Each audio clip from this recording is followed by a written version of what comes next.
ন্যান্সির মুখে দেখো অনেক গোটা হয়েছে এবং দেখতে ভয়ঙ্কর লাগায় সে তৎক্ষণাৎ ক্লিনিকে গিয়ে নিজের মুখে ট্রিটমেন্ট করায়। ডক্টর যেভাবে তার ট্রিটমেন্ট শুরু করে মুখে থাকা এই গোটাগুলো থেকে পুঁজ বের করে দেয় এবং ক্লিন করে নেয়। ভ্রুগুলো সেভ করে দিয়ে নাকে হোয়াইটেড রয়েছে সেই হোয়াইটেডগুলো একটি মাস্কের সাহায্যে বের করে নেয়। একটি দামি ফেস ওয়াশ দিয়ে মুখ ভালোভাবে ধুয়ে নিয়ে মুখ মুছে নেওয়া হয়। একটি দামি পেস্ট মুখে অ্যাপ্লাই করে নিচ্ছে। এই পেস্ট যতক্ষণ অ্যাপ্লাই করছে আমার ভিডিও ভালো লেগে থাকলে অবশ্যই একটি লাইক এবং সাবস্ক্রাইব করবে। পেস্ট অ্যাপ্লাই করা হয়ে গেলে ন্যান্সির মুখে দাগ লাগানোর জন্য ভালোভাবে ফাউন্ডেশন ব্লেন্ড করে লাগিয়ে দেয়।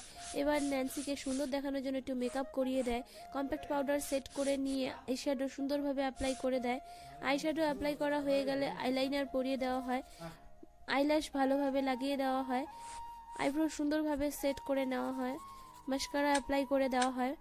মাস্কারা অ্যাপ্লাই করা হয়ে গেলে ন্যান্সিকে কন্ট্রোল করে দেওয়া হয়, হাইলাইট করে দেওয়া হয়। লিপস্টিক লাগিয়ে দিলে